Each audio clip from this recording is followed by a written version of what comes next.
경제 APEC에서는 좀처럼 보기 힘든 해외 정상과 경제인들이 한자리에 모였습니다. 국익 중심 실용 외교에도 대체로 긍정적 평가가 나왔습니다. 네, 그리고 이른바 선물 외교에 대한 반응도 뜨거웠는데요. 두 분과 함께 짚어보겠습니다.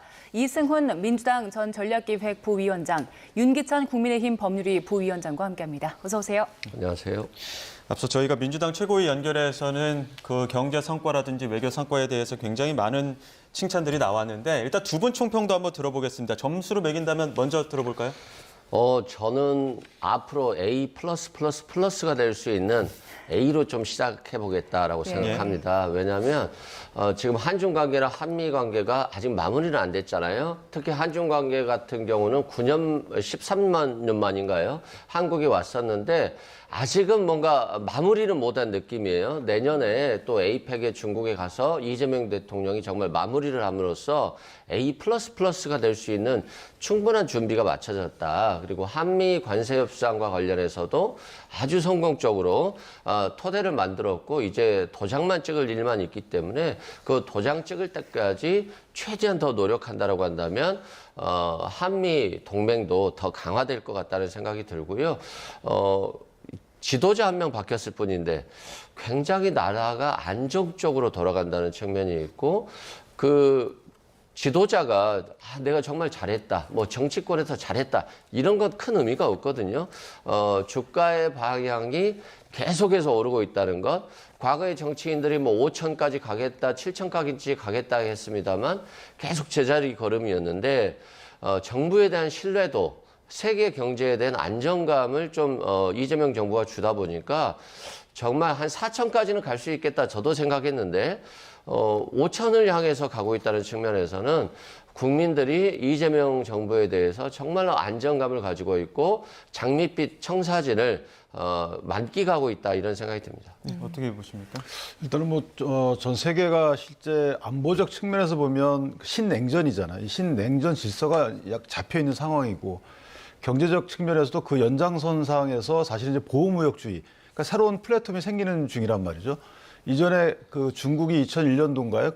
그때 WTO에 가입한 이후에 자유무역을 토대로 세계 분업이 어느 정도 정해져서 그러니까 윈윈 구조로 흘러왔어요. 이게 이제 마무리되는 시기이기 때문에 이재명 대통령 입장에서도 재량이 상당히 적었던 건 인정을 해요. 그러니까 우리나라 대통령 입장에서 지렛대가 적기 때문에 한중 정상회담이나 아니면 한미 정상회담 등을 통해서 뭔가 이끌어내기는 상당히 어려웠죠. 그거는 인정하고요. 그러나 결과만 놓고 보면 저희가 C+라고 볼 수밖에 없죠. 왜냐하면 D는 이제 재수강이니까 실제 C+를 이재명 대통령 만의 본인의 책임은 아니에요. 그러나 어쨌든 이걸 성과가 있다라고 홍보하는 것은 결과를 용인한다는 거잖아요. 근데 사실 결과 용인할 수가 있나요? 이걸 미국을 탓하냐 아니면 이재명 대통령의 외교력을 탓하냐 이런 어떤 탓에 대한 관점은 달릴 수 있어도 미국에게 매년 우리가 외교 시장에서 감내할 수 있는 최대 200억 달러씩을 주는 게 8년에 걸쳐서 10년에 걸쳐서 이걸 우리가 감내할 수 있는 건 아니잖아요. 실제 잘된 건 아니죠. 이 결과론적으로 보면 잘된 결과가 아니에요. 그러나 이것이 이재명 대통령 탓이냐 아니면 트럼프 탓이냐의 문제일 뿐이지 우리는 사실은 7%, 5% 정도의 현금 이전 지출만 생각을 했지 2천억 달러의 현금 이전 지출은 원래 이 정부 관계자들도 얘기했던 부분이 아니에요. 그러니까 불가피한 면이 있다고 해서 저희가 대통령의 책임이다라는 것에 대한 공방의 지점은 없을 수 있으나 결과론적으로 보면 매우 아쉬운 회담 결과고 중국도 마찬가지입니다. 중국도 이게 에이펙 경제회담이잖아요. 그러니까 두 가지 안보적 측면에서 보면 대통령께서 강조했던 북한의 대화 추동을 중국을 통해서 해보겠다. 이 부분도 사실은 진전이 안 된 부분이 있고요. 첫 대면이기 때문에 그럴 수 있지만 두 번째 경제 관련돼서 한한령 해제 이 부분도 진전이 안 된 부분이 있고요. 그다음 잠정 수역 내에서의 인공 구조물과 관련된 문제도 사실은 뭐 해결된 부분이 없고. 그러니까 저는 대화의 단초를 튼 부분이 있지만 뭔가 해결됐기 때문에 이걸 몇 점을 주자라는 것은 민주당이 조금 더 너무 설레발 아닌가 개인적으로 이렇게 생각합니다. 두 분이 주신 점수차가 좀 나는데 여야는 큰 틀에서는 일단 긍정적인 평가를 내렸습니다. 정상회담과 관세 협상 등 디테일에서는 두 분처럼 온도차가 좀 감지가 됐는데요. 오늘 아침 국회 외통위 여야 간사들이 매긴 성적표도 한번 들어보시죠. 이제 에이펙 정상회담 성과는 좋았습니다. 인구 구조 문제라든가 AI라든가 새로운 화두를 이렇게 들고 우리 그 의장국으로 들고 나왔는데 그게 이제 그 회원국들로부터 평가가 좋더라고요. 에이펙은 저도 뭐 A 학점을 줄 수 있겠다. 다 이제 에이프리고요. 그것도 에이프리죠. 전 세계가 극찬하고 있지 않습니까? 예. 이 한미 정상회담은 예. 제가 봤을 때 한 C+ 정도 점수를 갖다가 50점 뭐 이렇게 맞아요. 얘기하지 않았습니까? 예. 그러니까 그거보다는 좀 올라갔지만 타결 자체로서는 이제 우리 참 다행스러운 일이죠. 다만 이게 가만히 생각해 보면 이제 우리가 이제 양보할 수 있는 최대한을 트럼프 대통령이 이제 가져간 결과라고 생각하거든요. 그러니까 한 C+ 정도면 맞지 않을까? 한미 정상회담 에이프리죠. 전 세계 우리 언론들이 다 한국이 일본보다 더 많은 것을 얻어냈다. 깜짝 선물이 있었다. 또 우리 이제 여러 가지 어려움에도 불구하고 한반도의 불확실성이 예. 상당히 많이 해소됐다. 이런 평가들이 나오고 있지 않습니까? 한중은 한 B- 정도? 그 정도 성적이 아닐까 생각합니다. 11년 전에 왔을 때는 판다라도 오지 않았습니까? 예. 근데 이번에는 끝났는데 그 구체적으로 그런 게 이제 보이지가 않아서 아직은 공동 성명도 없고. 한중 정상회담은 저는 선방했다는 측면에서 보면 A- 정도 되지 예. 않을까라고 생각합니다. 가장 중요한 게 이제 관계 정상화죠. 왜냐하면 사실 지난 윤석열 정부 때는 거의 최악이었지 않습니까? 예. 미중 전략 경쟁 틈바구니에서 그래도 한중 관계가 정상화되었다는 게 일단 가장 중요한 성과고요. 그 징표가 뭐냐면은 예. 7개의 경제 분야 MOU입니다. 네, 김건 의원과 김영배 의원이 매긴 점수를 좀 봤는데 한미 정상회담에 대한 점수 차가 가장 큰 것 같아요. 김건 의원은 C+ 그리고 김영배 의원은 A+ 줬거든요. 어디서 이렇게 차이가 많이 났을까요? 일단 뭐 정치인 거죠. 자신의 진영의 입장에서는 뭐 이재명 정부에 대한 평가를 박하게 함으로써 국민들에게 그 프레임을 좀 씌우려고 하는 경향이 있습니다만 저는 그렇습니다. 뭐 정치인들이 A+다, C+다 이 말은 큰 의미가 없다라고 생각해요. 이번에 에이펙을 통해서 국민들이 다 이재명 정부에 대해서 A+ 줬을 것 같거든요. 그만큼 저는 굉장히 안정감 있게 봤고요. 관세 협상 문제도 이재명 대통령이 끝까지 아직 타결되지 않았다. 아직은 우리가 넘어야 될 산이 많다라는 취지로 하면서 계속해서 미국에게 에이펙 기간 내에 성과가 안 날 수 있다라고 하는 압박을 줬어요. 한국 국민에 대한 입장에서 보면 굉장히 부담스럽죠. 그런데 오히려 트럼프 대통령 같은 경우는 에이펙에 왔는데 한국에게 얻어간 게 없다라고 했을 때는 미국 내에서의 어떤 자신의 정치적 입지가 오히려 악화될 수 있거든요. 그렇다 보니까 오히려 조금 조급하게 쫓긴 게 트럼프 대통령이 아니었나. 그래서 우리나라는 연 200억 벌을 상한으로 해서 그 이하만 투자하게 만들었거든요. 지금 외환시장이 상당히 정부가 잘하고 있음에도 불구하고 불안한 측면이 있고 한 1,430원대이니까 굉장히 높거든요. 그런데 만약에 한미통화 스와프가 제대로 체결되지 않은 상황에서 200억 불 이상을 내야 된다. 그러면 정말 외환시장이 요동칠 거예요. 그만큼 외환시장도 잡고 투자금도 연 200억 불을 상한으로 하고 외환시장이 굉장히 불안할 경우에는 연기할 수 있게끔 했기 때문에 우리가 통제할 수 있는 장치들이 굉장히 많이 있어요. 그리고 미국이 일본의 자금 같은 경우는 미국이 일방적으로 투자처를 정하는데 한국 같은 경우는 상업적 합리성이라는 표현을 통해서 경제성이 매우 떨어지는 것에 대해서는 투자하지 않게 할 수 있는 또 제어 장치가 있거든요. 그런 측면에서 굉장히 세심하게 한국 정부에서 이번에 준비를 했고 이재명 대통령만 바빴을 것 같지 않아요. 이번 에이펙을 준비할 때 정말 많은 강요들이 또 공무원들이 엄청나게 많은 노력을 했을 것 같고 이 노력을 하도록 이재명 대통령이 끝까지 체근했을 것 같다 이런 생각이 듭니다. 그런 노력 때문이었는지 지금 여야 모두 에이펙만 봤을 때는 A점 이상을 줬거든요. 근데 이제 에이펙의 성과라고 한다면 경주선언 채택일 텐데 그 디테일을 들어가 보면 자유무역에 대한 이야기가 없다라는 점이 좀 아쉬운 점으로 좀 보이는 것 같던데요. 그러니까 뭐 자유무역을 뒷받침할 수 있는 단어들은 있죠. 예. 그런데 실제 이재명 대통령 입장에서도 자유무역이라는 단어를 쓰기는 어렵겠죠. 만약에 자유무역이라는 단어를 쓰게 되면 공정이라는 단어도 같이 썼어야 되는 상황인 것이고 예. 실제 이게 공급망이 재편되는 상황이기 때문에 우리가 어느 공급망, 그러니까 공급망이라는 것은 기존의 뭐 무역 질서 전반적인 체계를 재편하는 건 아니더라도 첨단 기술 관련돼서 그 첨단 기술로부터 이어지는 전후방 효과로 이어지는 이 사업 여파가 상당히 크잖아요. 이 질서 속에 편입이 안 되면 사실은 어려워지는 거고, 또 하나는 이재명 대통령 입장에서 보면 그 그러니까 자유를 강조했던 중국 입장에 쓸 필요가 없었던 부분이 대중국 무역 적자가 우리가 시작이 됐어요. 2023년도부터 시작이 됐기 때문에 물론 무역의 의존도는 중국과 수입도 많고 수출도 많지만 실제 중국도 그만큼 대한민국이 필요한 부분인 거죠. 또 하나는 이미 중국이 중간재를 한국으로부터 수출받아서 그걸 완성해가지고 파는 이런 분업 시스템은 약간 이탈해 있는 상황이고 우리하고는 지금 경쟁 관계가 시작이 된 상황이라서 예. 지금 입장에서 자유무역주의나 WTO를 강조할 필요가 없죠. 그렇게 되면 중국이 이득 보는 거고 또 하나는 중국은 그렇게 말할 자격이 없어요. 아시다시피 지금 저가 물량 밀어내기 공세로 우리도 피해보고 있는 상황이잖아요. 이건 자유무역이 아닌 거예요. 그러니까 중국 입장에서 자유무역이라는 명분을 세워서 미국과의 패권 전쟁에 명분을 세우고 그 여러 세력을 끌어안으려고 하고 있지만 실제 그렇지 않다. 따라서 저는 경주선언에 저 문구가 들어가지 않은 것은 당연한 거고 어쩔 수 없는 거고 더 중요한 것은 이제 양자회담의 결과들이라서 경주선언의 중요한 것은 오히려 민간 이 기업인들의 활동이 아닐까 이번에 아펙에서는 이렇게 생각합니다. 예, 이승훈 변호사께서는 그 에이펙 그 경주선언 채택된 것에 대해서 거기에 대해서는 어떻게 평가하세요? 네, 뭐 잘 되고 있지 않습니까? 뭐 일단은 트럼프 대통령이 자유무역주의를 보다는 보호무역주의에 좀 가고 있잖아요. 그러다 보니까 아무래도 자유무역주의에 대한 발언이 세지는 못했습니다. 미국이 반대로 인해서.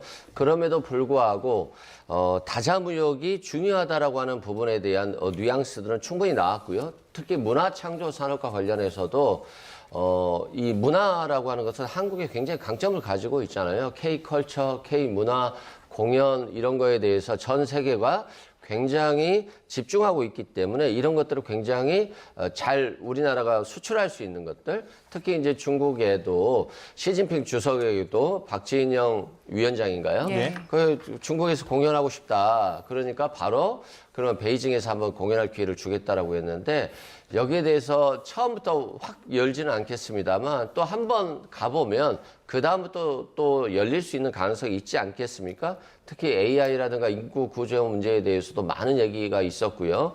그래서 결국 지금 트럼프 대통령이 지금은 자국의 보호무역주의, 자국의 적자를 해소하겠다라고 하면서 전방위적으로 전 세계를 압박하고 있습니다만 결국에는 미국의 제조업이 살지 않으면요. 관세 많이 올리면 더 큰 세금을 지불하고 미국 국민들이 사는 겁니다.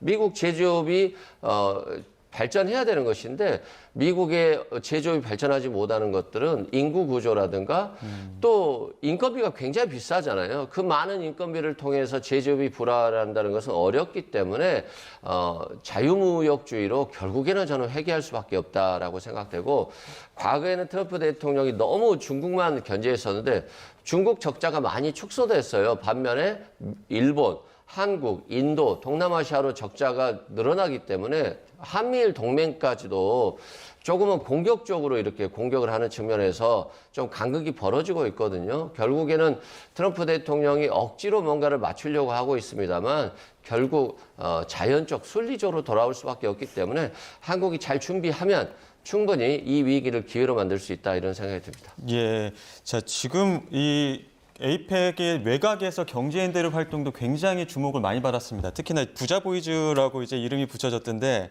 젠슨 왕을 비롯해서 이재용 또 정유선 회장 만나니까 오늘도 반도체 주가는 엄청 많이 올랐고 지금 코스피도 4,170선 돌파했거든요. 이러한 모습들은 어떻게 좀 보셨습니까? 저 부분이 이제 공급망 질서 재편하고 관련이 있다고 보는 거죠. 그러니까 국가 자체 내에서 어떤 정책적으로 공급망 다변화, 그러니까 자유무역 질서는 사실은 이거는 후발적인 어떤 무역 질서인 거고 원래는 자유무역이 필요하려 그러면 분업구도가 형성이 돼야 되는 거죠.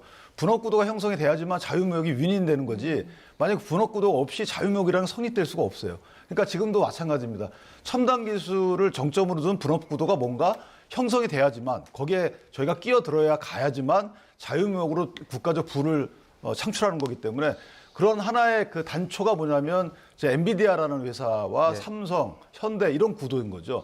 그러니까 엔비디아 입장에서도 보면 저게 우리한테 뭐 호혜만을 베푼 건 아니죠. 예. 엔비디아는 이미 선두주자지만 후발주자들이 많이 따라오고 있습니다. 근데 엔비디아는 아이폰과 같이 저렇게 이제 GPU를 만들고 있지만 실제 운영 체계가 또 독자적이에요. 그러니까 다른 운영 체계가 호환되지 않아요.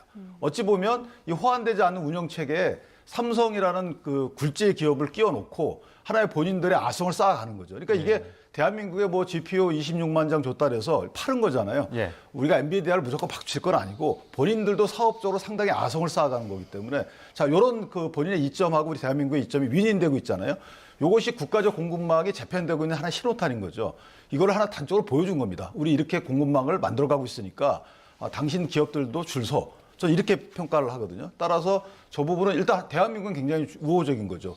왜냐하면 그 공급망의 조르망 효과로 삼성전자로부터 반도체를 공급받아서 본인들이 GPU 등을 만들어서 이거를 현대차 등에 파는 거잖아요. 그러니까 이게 뭔가 조르망 효과의 공급망 질서를 보여준 거죠, 하나에. 따라서 저는 국민적 시각에서 보면 우리 먹거리가 상당히 커진 것도 있지만 이렇게 세계 무역 질서가 재편되고 있구나. 그래서 우리가 눈으로 보게 된 거죠. 예. 예. 이렇게 기업인들, 정부 관료도 열심히 뛰었는데 K-팝 스타들도 굉장히 열심히 공헌을 했습니다. 차은우 씨가 진행을 했고요. 또 RM, 레몬스터가 서밋 연설도 했어요. 그리고 G드래곤 공연도 굉장히 많이 화제가 됐는데 소프트 파워가 다시 한번 이제 그 위력을 실감하게 한 것 같아요. 그렇죠. 뭐 전자만 강국이 아니라 문화도 강국이다 이런 말을 알 수 있을 것 같고요.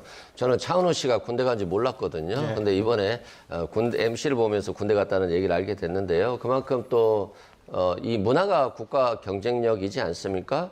특히 GD 같은 경우는 갓쓰고 어떤 카대현 같은 어떤 모습을 보여줬는데 굉장히 노련하게 공연을 했고 각국의 정상들, 특히 캐나다 총리라든가 태국 총리의 부인 같은 경우 여러 사람들이 핸드폰을 통해서 그 촬영하는 모습들을 봤어요. 그만큼 굉장히 이미 문화 강국이 됐다. 그래서 지금 실제 저는 아직은 한알령, 그러니까 중국에서는 한알령을 인정하지 않고 있습니다만 사실상의 한알령이 사드 사태 이후에 있었거든요. 그런데 이게 아직은 확실하게 열리지 않았기 때문에 저는 이번을 계기로 시진핑 주석과의 제대로 된 안면을 텄고 앞으로 내년 에이펙 기한 때까지 중국에서 열리는 에이펙 기한까지 사실상의 한알령이 해제돼서 공연도 중국에서 다 할 수 있고 또 게임이라든가 문화산업도 중국에 수출할 수 있도록 그런 길을 열어야 되고 이것이 이재명 대통령이 집권 기간에 해결해야 될 큰 문제인 것 같고 또 저는 해결할 수 있다라고 보고 있습니다. 또한 그 국민의힘에서 엔비디아에서 GPU 6만 장 정도를 우리가 이재명 후보가 가져온다라고 했더니 전혀 그건 택도 없는 소리다 했잖아요. 근데 26만 장을 우리나라에 팔기로 했고 이건 정부의 노력뿐만이 아니라 삼성전자와 SK 하이닉스를 빼고 이 엔비디아가 사실상 기업이 클 수가 없습니다. 대만의 TSMC만 가지고 어떻게 될 수 있겠습니까? 그런 측면에서 한국 기업들의 경쟁력이 엄청나게 올라가고 있고 이것들을 정부가 잘 지원해 준다고 한다면 그 혜택이 결국 국민에 오는 것이기 때문에 정말 자유무역주의 그리고 기업들 AI라든가 최첨단 반도체 이런 산업들을 키우는 것 이게 이제 정부의 지원 산업이 될 것 같습니다. 슈퍼위크가 마무리되자마자 예산 전쟁에 본격적으로 또 돌입하는 모습인데 이재명 대통령이 내일 내년도 예산안 관련해서 시정 연설을 한다는 소식이 속보로 들어왔습니다. 새 정부 취임 뒤에 편성한 첫 내년도 예산안에 대한 설명이 있을 것으로 보이는데요. 여야는 728조 원의 그야말로 쩐의 전쟁에 돌입을 할 텐데 이를 두고 내일 이재명 대통령이 과연 시정 연설을 통해서 어떤 이야기를 전할지도 관심을 모으고 있습니다. 자, 관련 소식은 추가로 내용이 더 들어오면 속보로 다시 한번 전해드리겠습니다. 저희는 출연 이어가겠습니다. 그야말로 슈퍼위크 중에 한중 한미 정상회담 그 기간에서 트럼프 대통령의 햄버거 또 시진핑 주석의 황남빵도 굉장히 큰 인기를 모았거든요. 소비자들이 뭐 줄까지 털 정도인데 이러한 어떤 경제 효과에 대해서는 어떻게 보십니까? 저는 이번에 젠슨왕도 여러 가지 이게 좋은 논란이죠. 논란 끝에 해당되는 상품이 이제 상당히 매진 행렬이 이어갔다. 이게 이제 장기적으로 갔으면 좋겠고 더 중요한 것은 이번 에이펙의 가장 성공적인 분야는 저는 대중문화 산업을 활성화시킨 부분이라고 생각해요. 이 부분은 이 대통령께서 굉장히 잘 짚어주신 부분인데 공연, 만찬 공연 등을 통해서 저렇게 뭐 가수 한 분이 나와서 공연으로 끝나는 게 아니고 예. 저게 대중문화 산업화 해가지고 전 세계를 누빌 거거든요. 그러니까 이전과 같이 국위선양 차원의 대중문화의 전파가 아니고 이게 돈이 되는 국부가 되는 대중문화 산업이 상당히 이제 글로벌화돼 있는 상황에서 더욱더 박차를 가해질 것이다. 물론 예. 중국으로의 한한령 해제를 통해서 중국으로 스며들면 좋겠는데 중국 자체는 사실 이제 공산주의, 사회주의 사회다 보니까 다소 좀 시간이 걸릴 겁니다. 그러나 어쨌든 호응 측면으로 볼 때 저 대중문화가 갖는 파괴력이 엄청나게 크다. 여기 그 대중문화의 하나의 이제 뭐랄까 곁가지가 저는 이제 대한민국 푸드라고 생각을 하고 예. 그 푸드에 관련돼서는 이번에 만찬식을 보더라도 뭐 색다른 게 없어요. 저희가 한국적인 것이 가장 세계적인 것으로 돼버려서 갈비찜 등이 나온 걸로 볼 때 그다음에 이 재료 자체가 물론 이제 마라가 가미되긴 했지만 시진핑 주석에 대해서는 상당히 이미 한국적인 것이 세계화되어 있는 상태인 것을 확인하는 차원의 그런 푸드였지 않았나라는 생각을 합니다. 예. 그리고 이번 정상회의 기간에 또 관심이 갔던 게 정상들이 주고받은 선물이었거든요. 선물 외교에 대한 상대국 현지의 관심도 굉장히 뜨거웠는데요. 어떤 선물이 오고 갔는지 그림으로 함께 확인해 보시죠.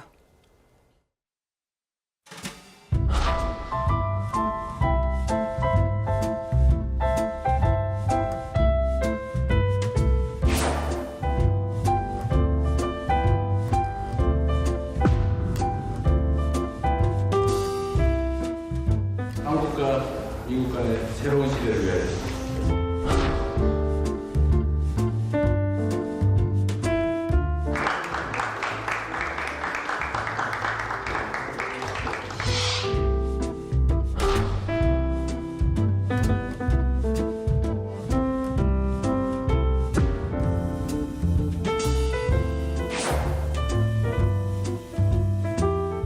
통신 보안은 잘 됩니까? 这个通信保安怎么样啊？你看看有没有后门。 뒷문 있는 점 확인해 보시죠.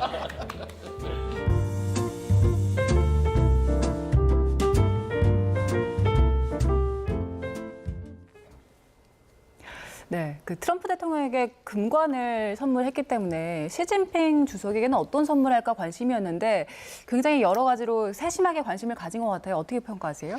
그러니까 시진핑 주석이 과거 박근혜 대통령 때 아마 바둑알을 받으신 것 같아요. 빛깔이 상당히 훌륭한 그런 것이었는데 그렇기 때문에 또 바둑판을 드린 것 같아요. 시진핑 주석이 바둑을 정말 좋아하고 이창호 구단의 실력도 높이 평가할 정도로 바둑에 대한 굉장히 관심이 많기 때문에 아마도 바둑판을 선물한 것 같고요. 여기에 나전칠기까지 줬습니다. 그래서 뭐 좋아하신 것 같고요. 다만 이제 좀 우리 국민들과 시진핑 주석이 한 번도 웃은 적이 별로 없잖아요. 근데 이번에 웃는 모습을 봤는데 저도 특이하게 샤오미 핸드폰을 시진핑 주석이 이재명 대통령이 선물로 준 거잖아요. 그런데 대한민국 같은 경우는 삼성전자가 만든 갤럭시가 있고 이게 굉장히 많이 팔리는 제품이 있는데 굳이 왜 줬을까라고 했더니 중국이 만든 제품이지만 그 디스플레이가 삼성이나 LG의 디스플레이를 써요.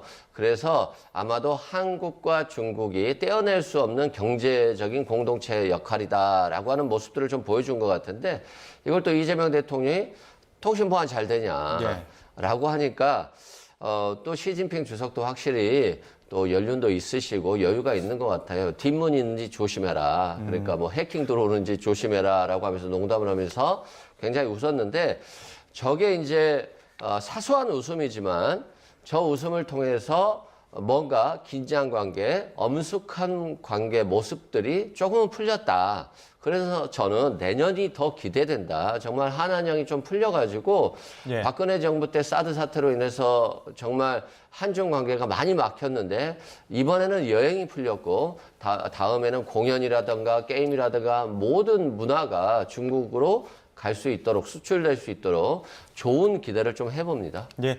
말씀하시는 중에 속보가 한 가지 들어와서 전해드리겠습니다. 윤석열 전 대통령이 내란 우두머리 혐의 재판에 조금 전에 출석했다는 소식이 속보로 들어왔습니다. 지난주 공판에서 곽종근 전 사령관을 직접 신문하기도 했었고 그 모습이 이후에 이제 영상으로도 공개가 되기도 했었는데요. 오늘도 윤석열 전 대통령 내란 혐의 27차 공판에서 곽종근 전 사령관이 증인 신문이 예정된 가운데 윤석열 전 대통령도 재판에 출석했다는 소식이 들어왔습니다. 현장에서 추가 소식 들어오면 속보로 전해드리겠습니다. 저희가 에이펙 관련해서 선물 외교에 대한 이야기를 하고 있었는데 선물 어떻게 보셨습니까? 이제 선물 보면 저게 물론 다 저희가 뭐 가치로 가격으로 돈으로 환산할 수 없는 의미가 있고 가치가 있는 물건들이죠. 그런데 저게 시가로만 산정해 보면 묘한 그게 나오죠. 왜냐하면 저희가 이재명 대통령께서 얼마나 어느 국가에 공을 들였는지가 나오는 거죠. 그러니까 금관이나 아니면 무궁화 대훈장 같은 경우에 사실 값어치를 따지기 어려운 것이잖아요. 만든 가격만 따져도 수억 원이기 때문에 다만 받은 것도 배트예요. 야구 배트이기 때문에 이제 이게 사실은 무역 협상 관련해서 우리나라와 미국의 위치, 상황을 대변해 준다. 그만큼은 이 대통령 입장에서도 긴박하고 공을 들일 수밖에 없는 사안이었다라는 생각이 들고 중국 관련해서는 사실 샤오미 이 전화기를 받았잖아요. 이거는 시진핑이 경고한 거죠. 당신들은 경제적으로 우리하고 연관돼 있고 잘 생각해봐 이렇게 본 거고 이 대통령이 바둑 팔을 준 것은 물론 바둑알을 지난 2014년도에 주고 나서 판이 필요했겠지만 수많은 수가 있다는 거예요. 사실 바둑을 보면 수많은 수가 있기 때문에 대한민국과 중국과의 관계는 이렇게 뭐 신냉전구도와 상관없이 주고받을 수 있는 게 많이 있기 때문에 잘 생각해봐 이런 메시지를 준 것 같고 일본과의 관계는 그냥 아마 상견례기 때문에 김하고 화장품을 줬잖아요. 이 부분도 물론 가치는 김이 훨씬 크지만 어쨌든 그런 상당한 대통령의 의중이 반영된 선물 물론 상대국의 정상도 상대방에 대한 어떤 여러 가지 생각을 반영한 선물을 선정한 것이 아닌가 생각합니다. 저희 한중 정상회담 얘기도 좀 해보겠습니다. 이재명 대통령이 취임하고 나서 시진핑 주석과 처음 만난 것이고 시진핑 주석이 11년 만에 우리나라 방한을 한 거거든요. 사드 배치 이후에 한중 관계가 냉랭했었는데 이제 관계 개선 실마리가 어느 정도 좀 풀린 것 같아요. 어떻게 보셨습니까? 저도 실마리가 이제 풀렸다라는 생각이 들어요. 실제 한국과 중국이 통화수화부도 한 70조 정도 체결했잖아요. 지금 한미 통화수화부가 잘 안 되는 상황에서 이걸 체결했기 때문에 상당히 외환시장 안정에 조금 도움이 될 것 같고요. 선언은 발표하지 못했습니다만 7개의 양해각서를 채택했고 경제, 문화 여러 가지 분야에 대한 교류가 주 쟁점이거든요. 그런 측면에서는 이제 조금씩 풀려가구나. 그리고 단체 여행도 중국에서 이제 허가를 했습니다. 그래서 단체 여행도 오고 있고요. 그래서 실제 이번에 여행이 굉장히 많이 왔습니다. 단지 이제 소비 패턴이 중국도 과거에는 면세점을 가서 모든 물건들을 샀다가 요즘은 뭐 여러 가지 화장품을 각자의 어떤 매체에서 사는 걸로 바뀌었잖아요. 소비 패턴이 바뀌었기 때문에 경제에 어떤 반영하는 모습은 좀 적겠습니다만 아직도 베이징에서 한류가 가서 공연을 못하고 있고 한국의 많은 게임 사업들이 지금 공연을 투자를 못하고 있거든요.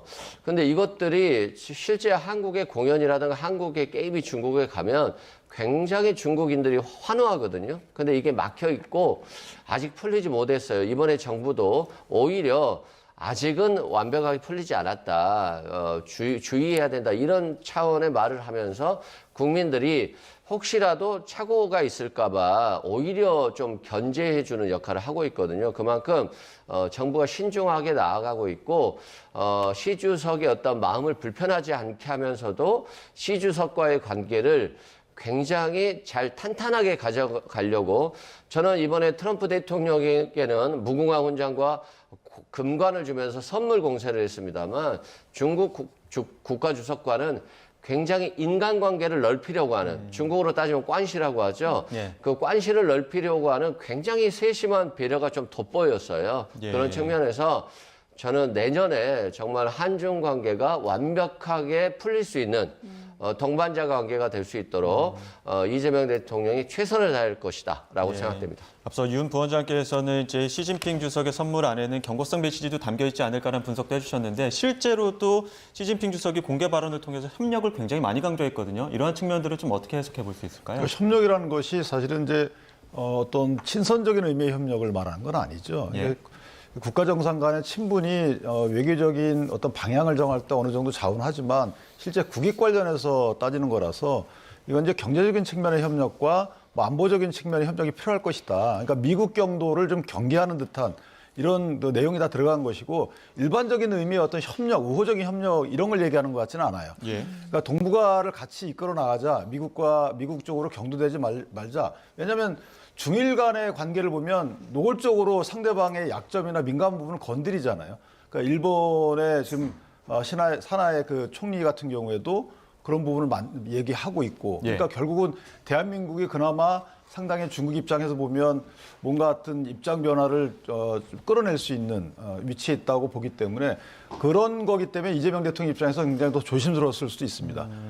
다만 원자 문제 이런 것들이 이번에 그 에이펙에서 다뤄졌기 때문에 중국과의 이 관계를 사드처럼 또 다른 어떤 뭐 저희한테 보복하는 이런 경제 보복으로 나아가지 않도록 이 대통령 입장에서 보면 그걸 무마시켜야 되겠죠. 따라서 어느 정도 조금 더 친선 쪽으로 갔겠지만 실제 중국은 북한과의 관계 개선에 일단 주안점이 있기 때문에 실제 우리나라의 관계 개선은 뒤로 밀릴 수밖에 없고 이건 뭐 어쩔 수 없는 겁니다. 다만 우리 입장에서 보면 중국과의 경제 협력을 어떤 방향으로 또는 첨단 기술 관련해서 어떤 우위를 먼저 점하고 나서 그 질서를 형성할지 이런 것들에 대한 대통령의 생각이 어느 정도 정해지지 않았을까 개인적으로 그렇게 평가합니다. 예, 두 정상이 이번에 만나서는 일단 외교안보 같은 민감한 이슈는 좀 미뤄뒀고요. 좀 부드러운 이슈들을 많이 이야기했는데 그 상대국의 고전들 그리고 한시에 읊으면서 좀 인간적인 교류도 했었거든요. 그 모습은 어떻게 보셨습니까? 그러니까 저는 인간적인 관계를 많이 텄다라고 생각을 해요. 트럼프 대통령에게는 금이잖아요. 황금. 굉장히 비싼 선물을 했지만 중국 시진핑 주석과는 바둑판이라든가 서로 좋아하는 것들에 대한 교환을 통해서 인간관계를 많이 쌓았고요. 특히 숙소 같은 경우도 트럼프 대통령은 힐튼 호텔이로서 경주 보문단지에 좀 가까운 곳에 있습니다만 지금 시 주석은 코오롱 호텔에 있었거든요. 이 코오롱 호텔 같은 경우는 불국사와 굉장히 가깝고 과거 16년 전에도 이곳을 방문한 적이 있어요. 그래서 이번에 경주시장과 코오롱 호텔 회장이 마주했는데 그만큼 시진핑 주석에게 굉장히 따뜻한 모습을 보여줬거든요. 그리고 음식들 같은 경우도 또 굉장히 한국 음식을 많이 찾았다고 하세요. 그래서 한국 주방장에게 또 쉐쉐라고 하는 감사 인사도 전했다고 하면서 인간적으로 어떻게 하면 시진핑 주석에게 다가갈까.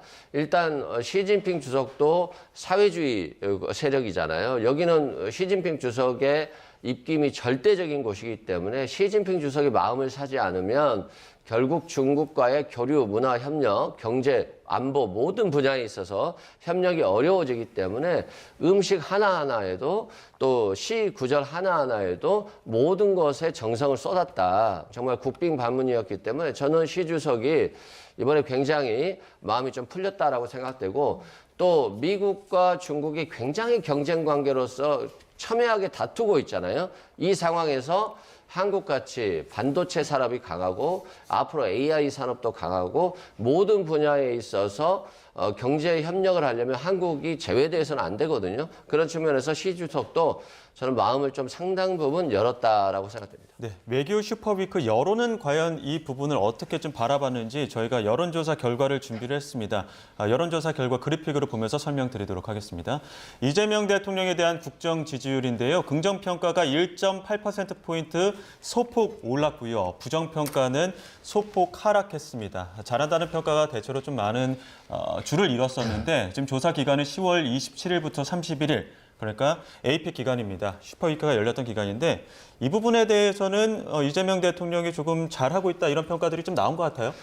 그렇죠. 일단은 실력을 좀 보여줬다. 과거 윤석열 정부에 있었던 불안감 그리고 뭐 그냥 화려한 행위는 했습니다만 실제 얻어온 것이 없었다 이런 말들이 많았는데 실제 실력으로 보여줬고 그게 굉장히 안정감으로 표출됐다는 측면에서 국민들께서 외교 문제에 대해서 점수를 주신 것 같아요.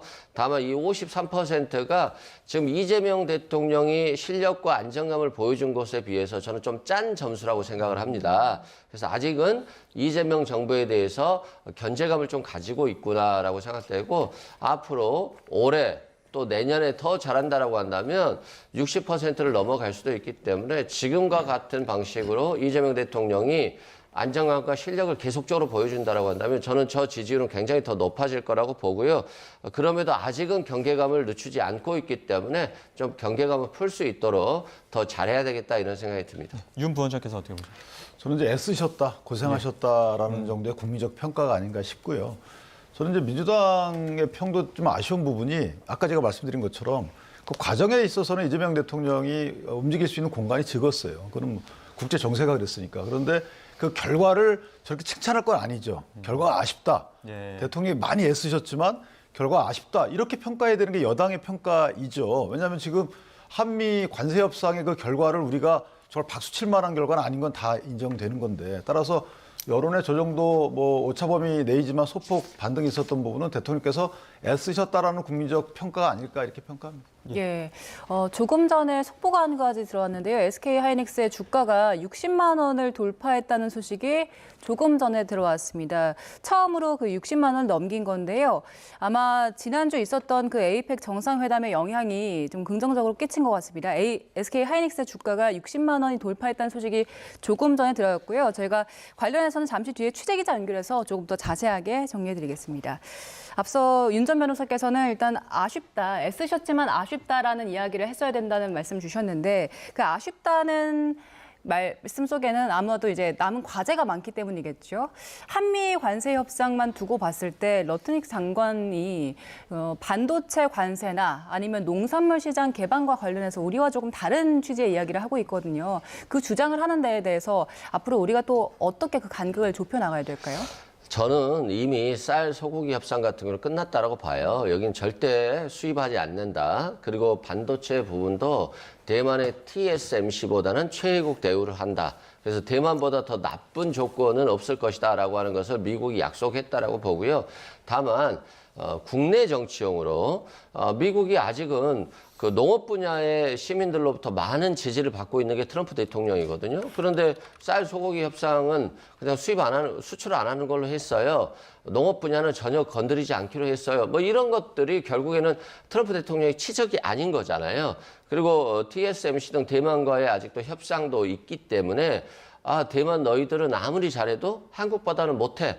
라고 하는 것들을 얘기하기 어렵거든요. 그런 측면에서 아마 러트닉 상무장관이 그런 식으로 마치 협상이 아직은 남아있고 또 특히 한국보다는 미국에 더 유리하게 가고 있다. 이런 것들을 강조하기 위한 것이기 때문에 우리가 이것에 대해서 너무나도 뭐 강하게 아니다 이렇게 반복하는 것들은 오히려 최종 협상에 불리하게 작동할 수 있기 때문에 우리가 좀 조심해야 될 필요가 있고요.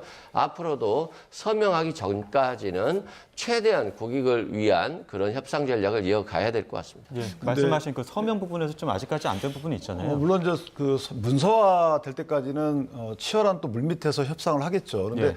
저는 보다 중요한 것은 이제 다른 개방 분야에 대한 협상을 이어가야 되겠지만 실제 저희가 2천억 달러를 현금으로 일단 이전하기로 했잖아요. 그럼 해당 분야에 대한 공사할 때 우리 업체가 참여하는 방안을 강하게 밀어붙여야 된다고 봐요. 그 해당 돈이 이제 공사비, 구축비로 들어갈 겁니다. 이게 정부가 그냥 본인들이 재정으로 쓸 건 아니잖아요. 예. 그럼 미국이 돈을 받아서 저희가 어떤 그 회사를 하나 차린다는 거죠. 그럼 회사가 해당 그 구축이나 공사를 할 때 모 업체를 선정해서 하도급을 준단 말이에요. 그 하도급 업체를 대한민국 업체가 많이 들어갈 수 있도록 해줘야죠. 일본은 그렇게 돼 있단 말이에요.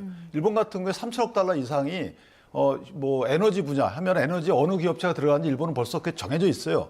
이미 다 문서화돼 있잖아요. 우리나라도 해당 돈이 다시 우리나라 업체의 공사비로 수주가 돼서 그래서 국내로 흘러올 수 있도록 저는 이게 가장 중요하다고 봐요. 그래서 하도급 업체, 국내 업체가 어느 정도 포함될지에 대한 정부의 노력이 무엇보다도 절실하다 이렇게 생각합니다. 예. 자, 저희 에이펙 이야기는 이쯤에서 마무리를 하고요. 특검 관련된 이야기를 좀 짚어보겠습니다. 오늘 저희가 속보로 전해드린 것처럼 윤석열 전 대통령 그 재판이 예정이 돼 있는데 지난 9월 30일 재판에 일단 출석을 했었고요. 지난 30일. 오늘도 출석하는 상황인데 지난 재판에서 곽종근 전 사령관에 대한 이야기 그리고 김건희 여사에게 왜 여사를 붙이지 않느냐 이런 취지의 이야기를 했었는데 오늘도 비슷한 이야기가 오갈까요? 그럴 것 같습니다. 아마도 이제까지는 그냥 재판을 포기하면서 그 결과를 받아들이겠다. 차라리 바깥 법정에 나가는 내 모습을 보여주기 싫다. 이런 것들이 강했다라고 한다면 이제는 나와서 좀 자신의 주장을 좀 하려고 하는 것 같고요. 또 교도소에서 생활하다 보면 답답해요. 나오고 싶을 겁니다. 세상도 좀 보고 싶고 또 자신이 뭐 그냥 가만히 있는 것보다는 좀 방어를 하는 것이 도움이 되지 않을까 이렇게 판단한 것 같습니다. 다만 그 쟁점이 전직 대통령으로서의 어떤 권위 있는 모습을 조금이나마 보여주는 게 좋은데 왜 내 부인에 대해서 김건희 여사라고 하지 않고 김건희라고 하느냐라고 하는 것들이 오히려 이런 것들이 부각되다 보니까 아, 역시 대한민국의 V0는 윤석열 대통령이 아니라 김건희 씨였구나라고 하는 모습들이 오히려 더 부각되는 것이거든요. 또 곽정근 전 특수사령관에 대해서도 직접적인 신문을 통해서 강하게 밀어붙였습니다만 대통령이 나에게 국회의원들 끌어내라고 했다라고 이제 정확히 발언함으로써 증언함으로써 오히려 윤석열 전 대통령에게 불리한 것들이 더 정확히 드러나고 있거든요. 그래서 진실은 숨길 수 없다. 특히 이제 현직 대통령이 아니라 전직 대통령으로서 자신의 권력이 없어진 상황에서 자신을 위해서 거짓말해줄 자신의 측근들은 거의 없다라고 보면 될 것 같고요. 이게 또 역사 아니겠습니까? 윤석열 전 대통령이 아직도 자신의 잘못을 인정하거나 또 겸허히 받아들이는 모습들을 보여주지 않고 있기 때문에 국민들이 역사의 법정에서 또 심판할 것으로 보여집니다. 윤 부원장께서 어떻게 보십니까? 저 부분은 이제 그동안에는 같은 경험을 했던 분들에 대한 증언이 아니었어요. 네. 윤 전 대통령과 통화를 했다거나 대화를 했다거나 이런 분들이 아니고 그 해당 통화나 대화했던 곽종근 전 사령관으로부터 이렇게 들었다. 그다음에 곽종근 전 사령관이 통화하는 걸 옆에서 들었다. 이런 식이기 때문에 실제 윤 전 대통령이 나와가지고 직접 신문할 수 있는 특별한 실익이 없다고 판단했겠죠. 그런데 이 곽종근 전 사령관과 그 뭐 경호처장, 차장 같은 경우에는 본인과 직접 대화했거나 통화를 했던 사람들이기 때문에 직접 그 내용에 대해서 다르게 얘기하고 있는 거거든요. 그러니까 본인이 그걸 추궁하거나 보태거나 확인해 줄 그 필요성이 있었죠. 그래서 아마 나온 걸로 보여지고 아마 이후에는 그 본인과 경험을 나눈 사람이 아니면 또 안 나올 가능성도 있는 거예요.